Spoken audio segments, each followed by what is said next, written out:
What is happening? So I was gonna squat today, and then my shoulder was like, nah. I was like, all right, I guess I'll do press instead, which really enough doesn't hurt my shoulder. So this is supposed to be the last warm-up set, but I'm gonna add one more in between because I don't feel like going up 35 pounds on press to a working weight. So we're gonna hit this, probably go up to like 155, and then we'll go up to 170 after that.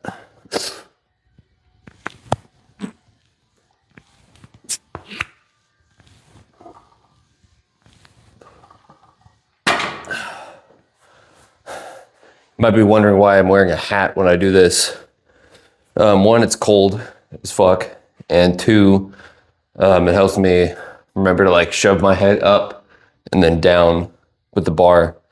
So just a little helpful cue I give myself. All right, 155, last warm up.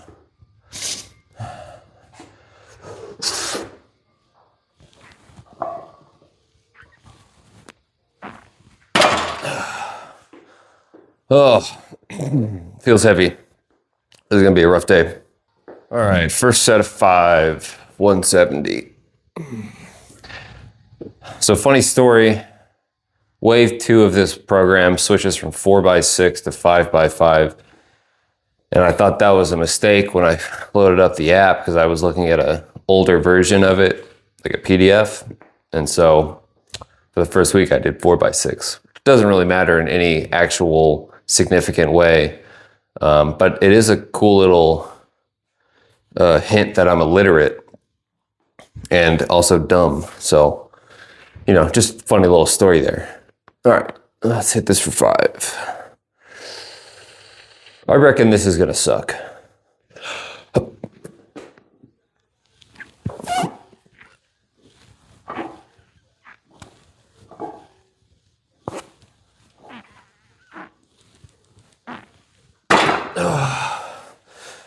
Well, went faster than I thought. Oh, man, I can feel listen to my right quad cramping on press, even if it's just like working weights.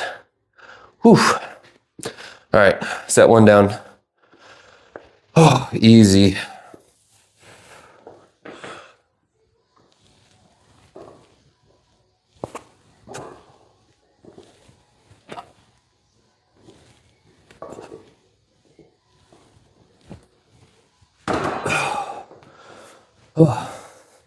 With a little bit of a wider stance there in it.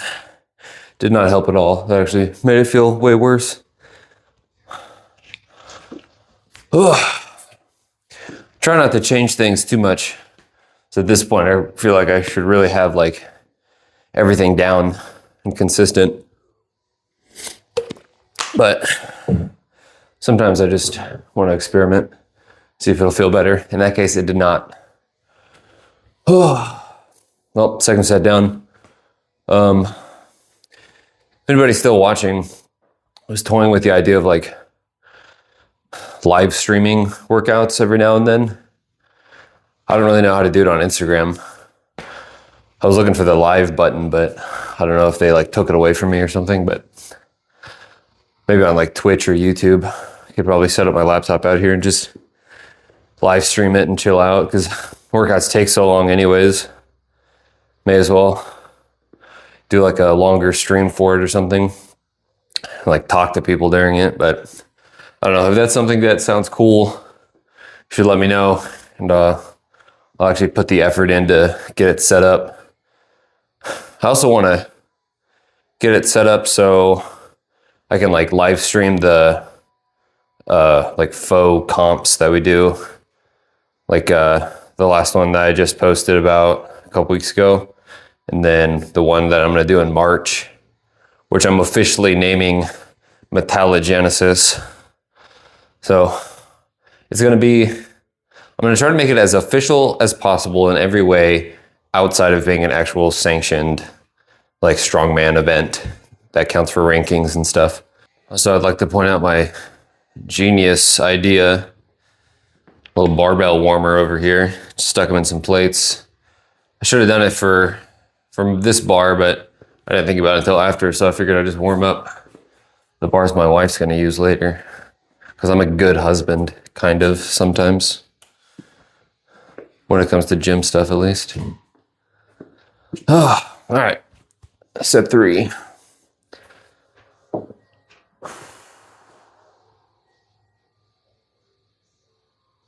You know, I'm gonna ditch that. Now it's throwing me off. It was a good idea, now it's throwing me off.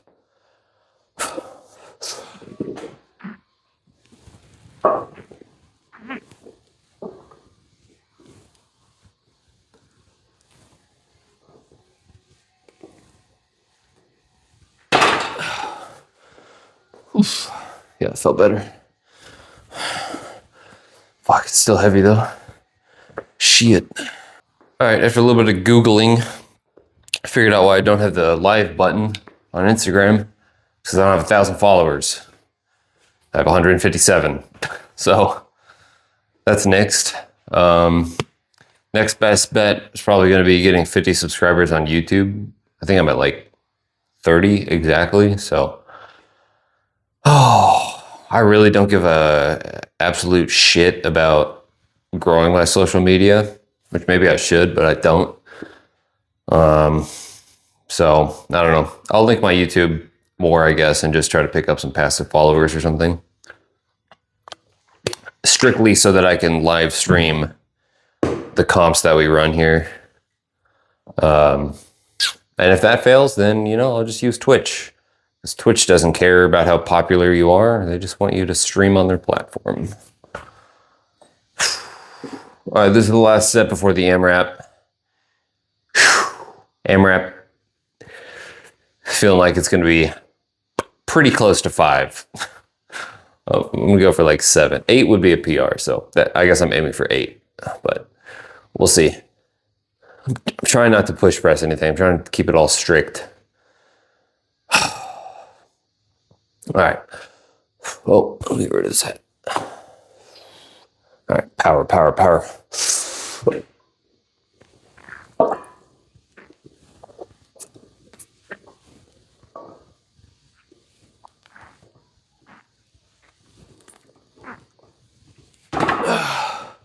I don't know if using stretch reflex negates the strictness of a press.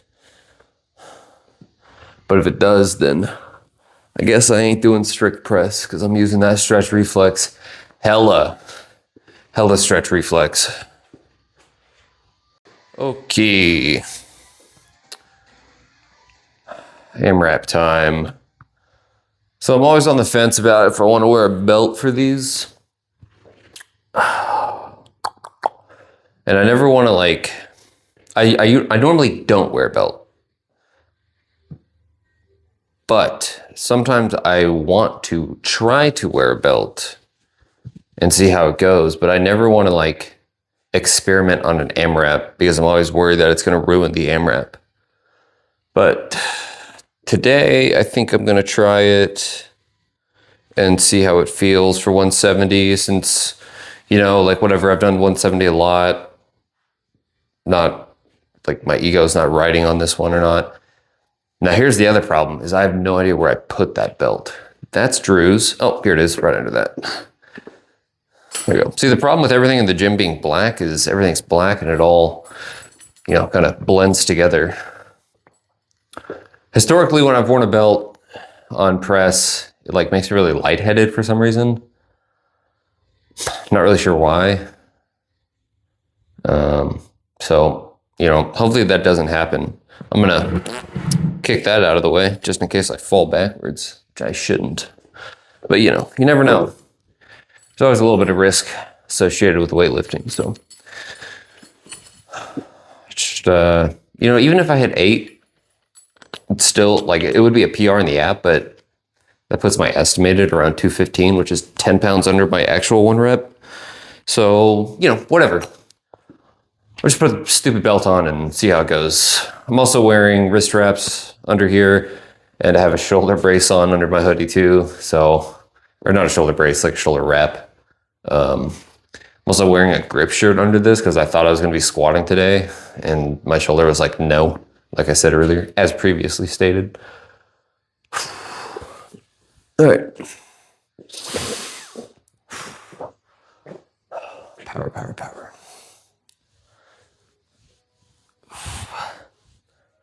Okay.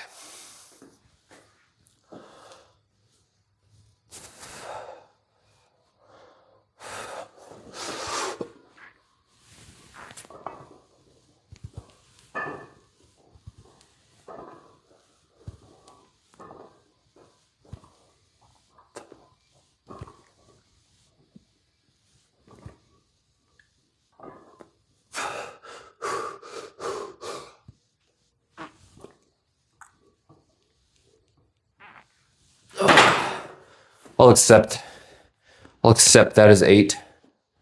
It wasn't too much of a grind. That's all I really care about avoiding. As far as counting AMRAPs,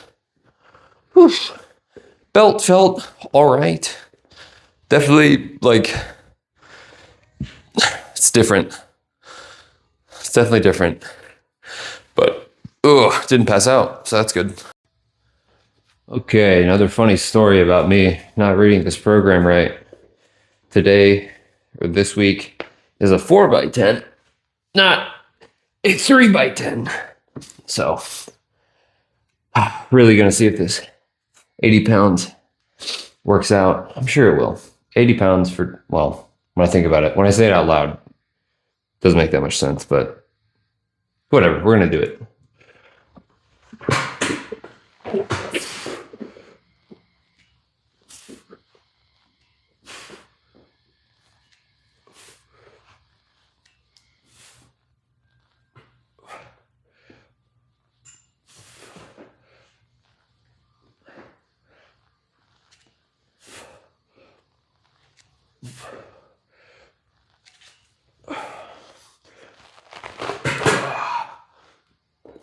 Yep, felt good. Not bad at all. You know, I filmed a lot of videos. I don't think I've ever taken a video of me dumbbell benching where I liked the angle. It's like one of the weirder ones for me. I mean, bench in general, I think is just not a great like angle to film where you're just laying down. But we're gonna keep experimenting.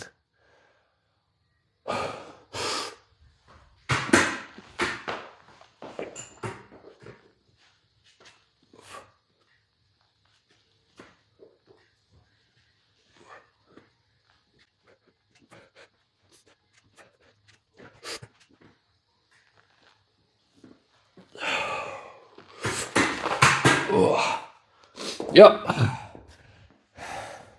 If my triceps giving out, it's a good sign. Okay, so I was only going to do 2 clips of dumbbell bench because it's really not that exciting. But then I thought I'd make a little like setup tutorial video because I was remembering how many people I've coached on dumbbell bench that usually like fail on the setup when I know it's weight that they can actually press. And it's like, you know, fair enough if you mess up the setup just because like it's weird, you know, it's 2 relatively small, dense weights that you're having to roll back and then press out, which is actually one of the reasons I love dumbbell bench so much because it's kind of awkward and hard. But, you know, once you like kind of mitigate that energy loss on dumbbell bench, you can start pushing the weights a little heavier. And this is 80 pounds. So, I mean, I feel like to a lot of guys, it's going to be like, oh, that's not heavyweight at all. But for me, it's like moderately heavy. It's like 65, 70%. So really you can scale this to yourself. I mean, even if it's like a 40-pound dumbbell, like whatever, it's going to be heavy to you. And you want to, it's actually better to start doing it while you're lifting, like, you know, objectively lighter weights. So that once you start getting to like heavier and heavier, because, you know, it's not like linear. The effort you expend is not linear. 80 pounds to me is not the same as 40 pounds to somebody else, even if it's like the same percentage. So basically I'm here, deadlift it up to the knees, just like normal. And then what a lot of people here will do is like pop one and then pop the other and then roll back and try to press it off their chest, which is how I coached it for a while because that's how I did it. And then I just kind of, I'm not going to say I invented this method, but I don't recall seeing it before I started doing it myself. So pretty much what I do is try to keep my arms pressed out as I roll back. So I roll back, bring my knees up, and then just press this out so they stay long, whatever, elongated. They're pressed out. And then from there, once my back hits the bench, my arms are already extended. So all I have to do is just go into the set. And then finishing, like on the quote unquote unracking, or racking rather, is just the opposite. So I bring my knees up and then I roll forward, which I'll show too. So I'll just get the set started, kind of see what I mean. Say like roll back, keep the arms extended. Here we go. See, already good to start.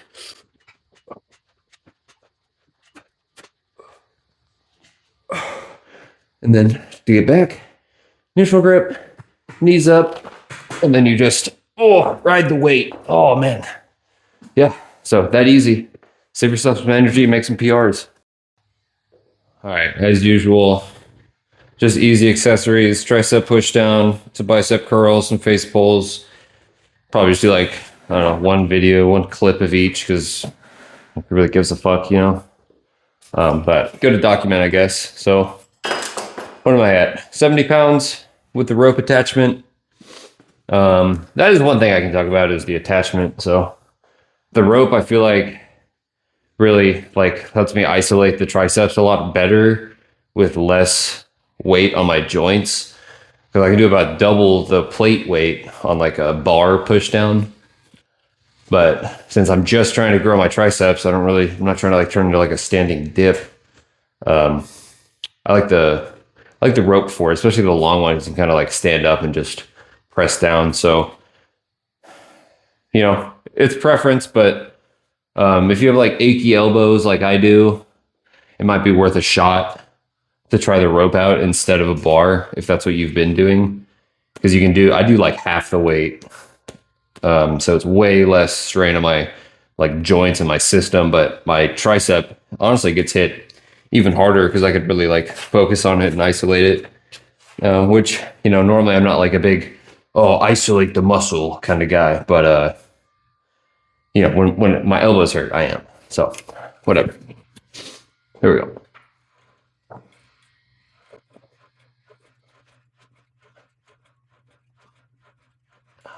Yeah, buttery smooth.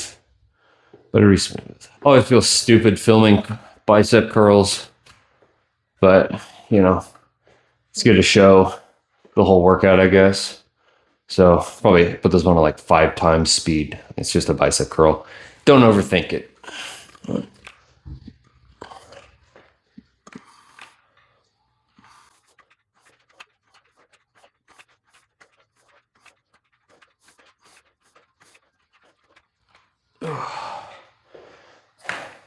These also feel good on my elbows. I think I have like bicep tendonitis. So going lightweight, high reps, makes everything feel better.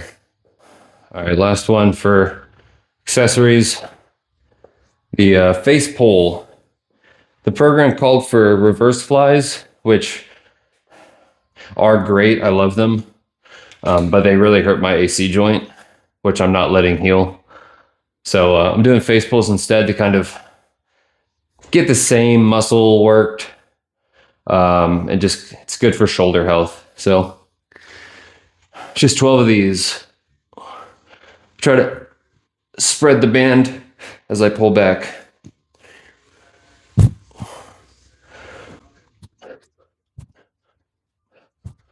Yep. All right, that's it. Hope you guys enjoyed. See you next time.